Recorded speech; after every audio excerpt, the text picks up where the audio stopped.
Deben ser los gorilas, deben ser. Que andarán por allí. Deben ser los gorilas, deben ser.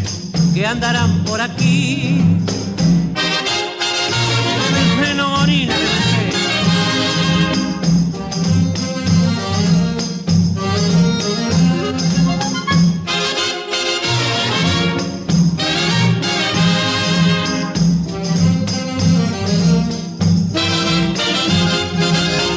Bueno, volvimos a De Esto No Se Habla en 88.7 en Radio La Azotea. Estamos en el 472-6887 o en el 223-5828-700 si te querés comunicar con nosotros. Bueno, tenemos línea, ¿sí? ¿Cómo le va, señor Néstor Borri? ¿Qué dice? ¿Hola? Hola. ¿Me escucha? Muy bajo, ¿eh? A ver si le podemos subir un Voy a poquito. mover porque hay un poco de ruido acá. Decime ahí, Néstor. Ahí te escucho bien. Ahí te escuchás.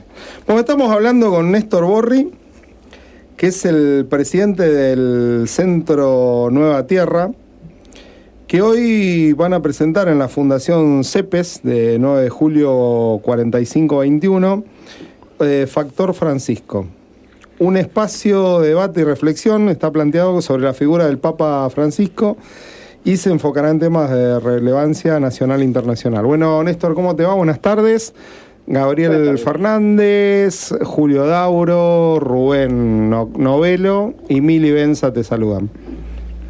Un gusto estar hablando con ustedes. Bueno, contanos de qué se trata. Mirá, les cuento un poco. En realidad, Factor Francisco, estamos preparando el libro, que lo estamos preparando para llevar a Roma ahora en septiembre, pero en realidad es una iniciativa que tenemos ya desde hace un tiempo, que intenta tratar de generar condiciones de reflexión, de una reflexión un poco más creativa, para decirlo en un lenguaje un poco futbolero, tratar de atajar los centros que tira el Papa y responderlo más o menos a la altura de sus astucias, provocaciones y propuestas. Vos viste que el tema del Papa en Argentina pasaron dos cosas ahí. Bergoglio fue nombrado Papa en un momento de inflexión, bueno, no solo para la Iglesia Católica, que es una institución que está en una crisis importante hace mucho tiempo, sino que también fue elegido un Papa argentino en un momento de inflexión política en Argentina. Fue elegido durante el gobierno de Cristina, pero desarrolló su papado en el tránsito, en la secuencia de quizás una de las peores secuencias neoliberales que ha tenido el país en cuanto a sus condiciones de devastación, de desarticulación de los lazos sociales, de los tejidos de solidaridad. En ese marco, mayormente, la verdad, Francisco cayó en Argentina o fue tomado en el dispositivo que, a falta de mejor nombre, y a veces usar el nombre que voy a usar, reproduce lo peor del dispositivo, que cayó en la grieta, ¿no? Cayó en un dispositivo marcado por otros que, en vez de poner a fructificar todo lo que cabe ahí en una buena división, en un buen debate político, lo congela en cosas que muchas veces hace que de uno y otro lado, si bien no son lados simétricos, no se le saque el jugo que se le podría sacar a un evento totalmente excepcional. Vos imaginate que Francisco es el primer papa no europeo en toda la historia de la Iglesia. Salvo pudo haber en los primeros siglos de la Iglesia, hubo algunos papas norafricanos, digamos, pero mediterráneos, en ese momento Mediterráneo era Europa. Pero lo cierto es que en la Edad Moderna es el primer papa no europeo y un tipo que viene del barrio de Flores en Buenos Aires, que termina estando al frente de la institución más antigua de Occidente. Y nada menos que la institución, permitime decirlo así, la institución que administra un núcleo central de la tradición occidental y por lo tanto un factor importante de los equilibrios globales hoy, más allá de que Occidente está bastante en decadencia, y más allá de eso tiene la tradición mesiánica, la tradición judeocristiana, la tradición que tiene que ver, que en realidad es la tradición que da origen a los derechos humanos, porque es la primera tradición que supone la igualdad de todos, en su origen religioso, porque todos somos hijos de Dios. Por otro lado, es un papa, viste que del papa se dice, es un papa peronista, ¿no? Se suele decir mucho. Cosa que puede ser o no, tiene por supuesto en la historia de Bergoglio controversial y contradictoria también. Creo que es también interesante ver una figura que en general se presenta como impoluta como la de un papa, poder verla como la vemos de Argentina, como alguien que no es alguien puro, transparente, univalente, unívoco con el sentido, sino que es alguien del cual lo menos que podemos decir es que es controversial. Y ahí vuelvo al tema, algo controversial, que es el tema del Papa peronista, el Papa populista. ¿Qué significa? Y es lo que vamos a trabajar ahora en el debate en la Fundación CEPES. ¿Qué implicancias políticas puede tener para gente que se preocupa por los colectivos, en ámbitos partidarios, en ámbitos de organizaciones sociales o en la vida pública en general? ¿Qué significa que exista un Papa argentino? ¿Qué puede significar? Viste que del Papa hay muchos voceros oficiosos, de una clase y de otra. Nosotros tenemos un poco el criterio, y ese es el espíritu de Factor Francisco, de que no solo hay que ser vocero, sino que hay que retrucarle sus cosas. Vos fijate que el Papa es quizás el único líder o la única voz mundial que habla francamente contra el capitalismo. Bueno, ¿qué significa eso hoy en Argentina? ¿Qué significa hoy en 2019? Bueno, es una cuestión. Y desde el portal, porque sobre todo Factor Francisco hoy en día es un portal de web, www.factorfrancisco.org, lo que tratamos es poner eso con cierta irreverencia, con cierta valentía, y tratando de procesar intelectual y políticamente las cosas que dice el Papa, traduciéndolo a los distintos aspectos de nuestra cultura y de nuestros conflictos actuales. ¿Qué recepción ha tenido, tiene el portal en base a lo que vos planteás de que estás hablando de una figura controversial? Mira, como pasa con Francisco en general, una cosa muy interesante, y digamos también que esta es una institución de Francisco cuando dice: quiero poner a esta institución en crisis, en la suya, la Iglesia, en salida. Una cosa que nos pasa es que tenemos mucha recepción, y muy interesante recepción, de lo que hacemos, más allá de los ámbitos religiosos. De tres maneras, te diría, de tres maneras. Por un lado, una cosa que tiene que ver con repensar qué significa la relación peronismo-cristianismo en Argentina hoy. Y hoy significa, en este momento, ahora por suerte, con un poco de suerte estaremos saliendo, pero en todo caso es repensar eso en un momento de derrota. Ganó Macri, yo siempre decía, nosotros tenemos la generación que se socializó después del 2001-2003, o sea, durante el kirchnerismo, tenemos mucha experiencia en avance, pero no teníamos experiencia en derrotas. Y a mí me gustaba decir un poco para provocar, de la derrota el cristianismo sabe. Es más, el negocio del cristianismo es saber qué decir en la derrota. No por nada su símbolo es una cruz, ¿no? Y eso ha sido usado muy sacrificialmente, de manera muy negativa. Pero también es una tradición que permite a los colectivos y a las personas procesar una confianza, que lo voy a decir así, en que se puede volver, en que se puede vivir, en que se puede seguir luchando, y que la vida triunfa más allá incluso de las derrotas que parece definitiva. Entonces, ahí hay un enganche entre qué significa el hecho de que el peronismo sea una tradición que abreva, entre otras fuentes, en la fuente cristiana, o más institucionalmente en la doctrina social de la Iglesia, o como se lo quiera llamar, pero poder pensarlo, y eso nos toca conversarlo con muchos militantes, con muchas agrupaciones, poder pensarlo, no solo en la historia, las fuentes doctrinales, o las figuras así emblemáticas, como puede ser el padre Benítez, el confesor de Vita, o Carlos Mujica, sino pensar qué significa eso hoy, qué significa la relación peronismo-cristianismo en 2019, durante el macrismo y en el año electoral y en el futuro. Referido a eso, te quería preguntar, disculpame la interrupción. Sí, claro, si yo me embalo, perdón, yo me pongo...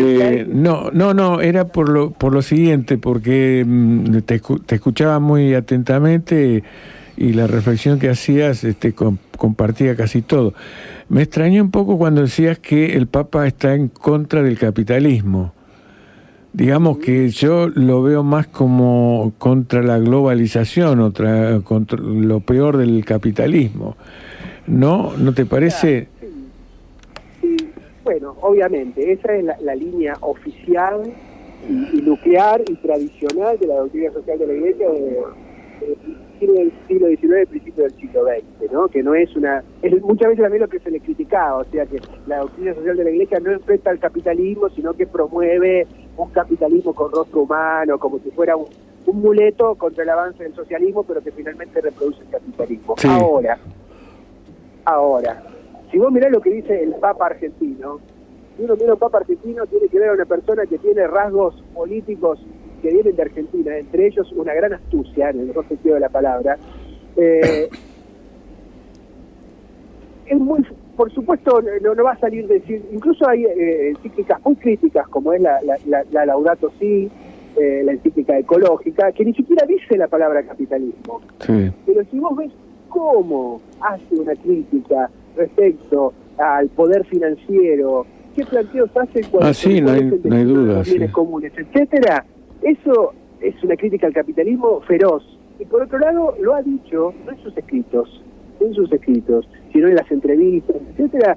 Ponele, hace unos años, frente a una pregunta sobre el terrorismo internacional que iba dirigida al Islam, él contestó: el peor terrorismo contra la humanidad es el capitalismo. Eso contestó. Ajá. Un papa, ¿no? Sí. O si no, el Francisco, como buen jesuita, habla mucho del diablo, cosa que muchos le critican porque le parece que es una cosa arcaica, etcétera. Pero, por ejemplo, el dinero, el Papa, con bastante tacto popular también, dice: el dinero es el estiércol del diablo, ¿no? Y después hay una cosa central como crítica al capitalismo, que creo que es la mejor crítica que se le puede hacer, más allá de lo que se puede hacer en términos ideológicos o teológicos, que es la centralidad total, que para los europeos muchas veces era que en la teología, en la pastoral, en la práctica y en la política de Francisco tiene la noción de pueblo, ¿no? Entonces, ¿qué crítica más fuerte se le puede hacer al capitalismo que reivindicar la centralidad del pueblo en la política, en el destino de los bienes, en el futuro de la humanidad? Sí. Una pregunta, soy Rubén Novelo, ¿cómo estás? Sí, ¿qué tal? Te quiero hacer ¿qué tan cerca están de lo que se llamó en un momento la teología de la liberación? Bueno, nosotros venimos de ahí. Yo trabajo en una institución cuyo origen es haber hecho, después de que terminó la dictadura y el inicio de la democracia, conectar la teología de la liberación nuevamente con el tema. Claro, sí, me Claro, parece. durante muchos años Francisco no es un teólogo de la liberación. No. Sus fuentes teológicas son más de la teología del pueblo, y aparte de eso tiene algunos rasgos, la verdad, francamente conservadores. Sí. Sin embargo, si vos ves, hacés la lista de los principales teólogos de la liberación latinoamericanos, muchos Sí. de ellos, como Leonardo Boff, condenados en su momento por la Congregación para la Doctrina de la Fe, o sea, por la herencia de la Inquisición, Sí. Francisco los ha reivindicado totalmente. A Sí, Leonardo señor. Boff, a Gustavo Gutiérrez, a John Sobrino. Ernesto Cardenal. Estos son teólogos intelectuales.